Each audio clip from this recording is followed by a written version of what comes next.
some people will have taken on dry January and been able to achieve that totally dry month, and that for them or for yourself has been a massive achievement. And it is. Abstaining from something that you might partake in daily or at least weekly, being able to not do that for a whole month is a really, really massive achievement. So fantastic if you've been able to do that.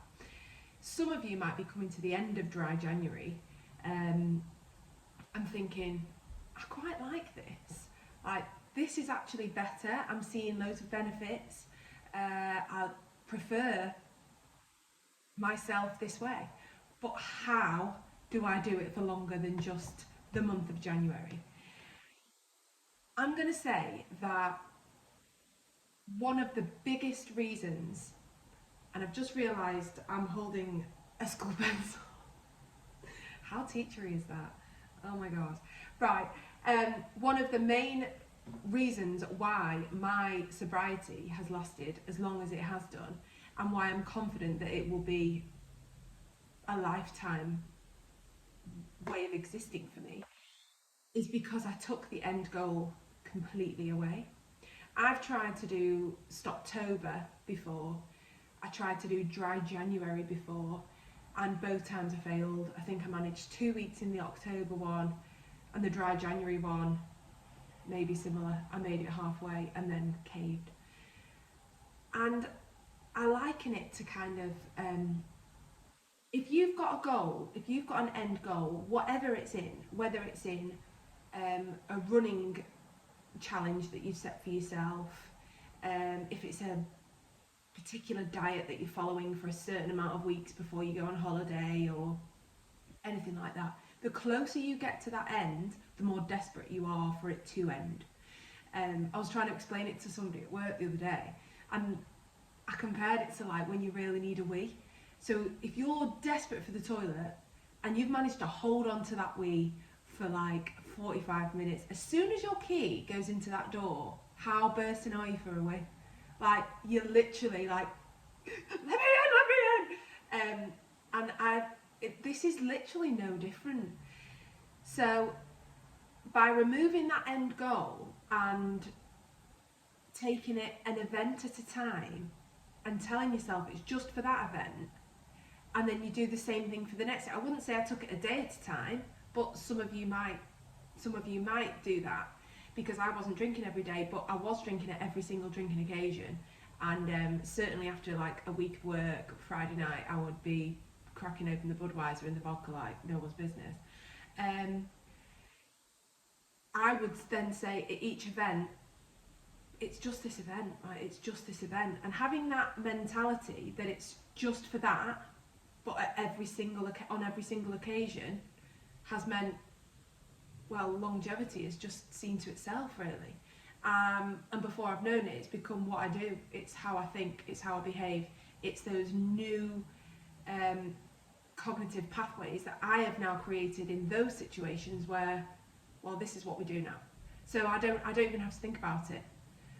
And that would be the same for yourself if you give that a go. So, and I did find, like I say, Stoptober and dry January harder than I found the past 2 and a bit years. Seriously. So I would say longevity is to remove the end goal, get rid of it completely. Don't tell yourself that there's an end. I've been doing a challenge this month, and I did one a couple of years ago, and it's run 100 miles throughout the month of January, and the other one was run 100k through the month of, I think it was October, a couple of years ago.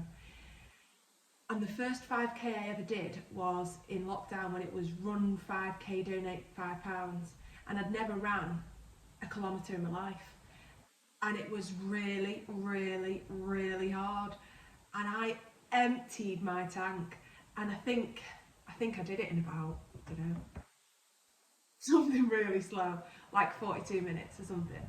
I was literally dragging my arse around those roads. It was awful. Would have been a terrible sight.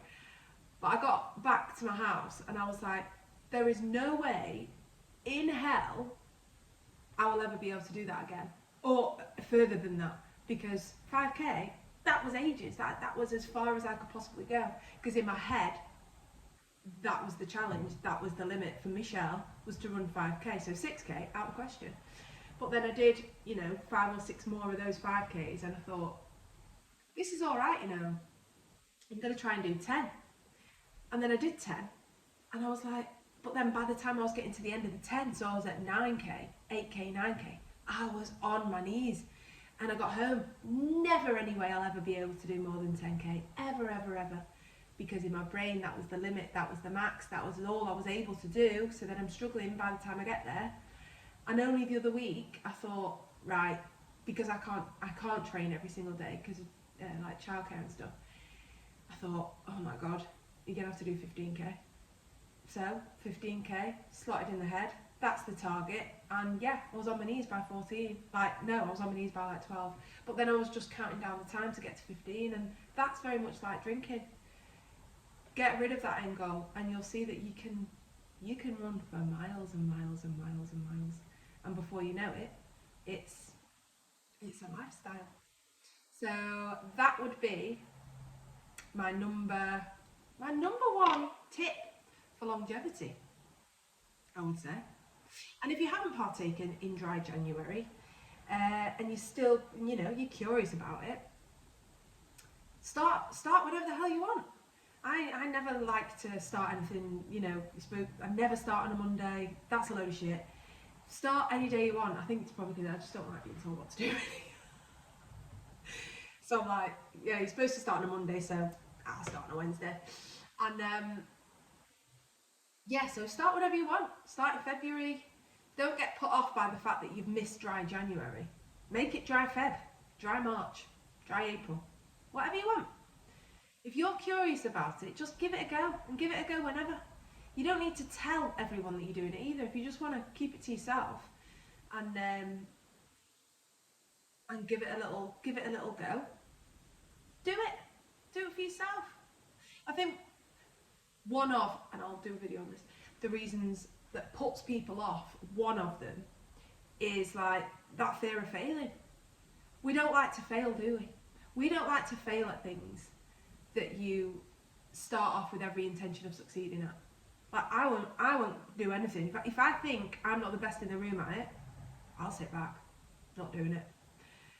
If I think I'm gonna win something like a run or something that I know I'm good at, I'll give it me everything. But again, yeah, if I think there's people better than me, not doing it. And that's like this. One of the main big things that puts people off is thinking, I'm going to start, but this is going to be the hardest thing I've probably ever done. And I might fail, so I'm just not going to give it a go. Just give it a go. You might fail, yeah, but you might not. And it might turn into you meeting the best version of yourself, and you want to continue your life that way. So just go for it. Talking of that, I do have my Sober Curious event that's coming up a week on Saturday, 28th of Jan at the Garden in Hale. And it's just a curious event. So, you're not signing your life away. You're not committing to anything major. You're not saying, this is me now forever and ever.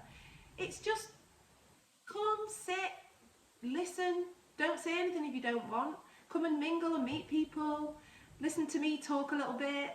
I've got some fun little activities to do. It's just, if you've ever had that little voice in your head that says, maybe I could try not doing this for a bit. Come along. It's not a lifetime commitment. Come and see me. It'll be nice. And if you can't make it, then fine. Absolutely fine. I'm going to be doing loads more. And I'll post about them. So, yeah. But if you do fancy it, don't be shy. I'm nice. I'll leave it there, I guess. I think I've talked to you for long enough on this video. But yeah, take it easy. And remember, get rid of the goal and just go for it. Bye.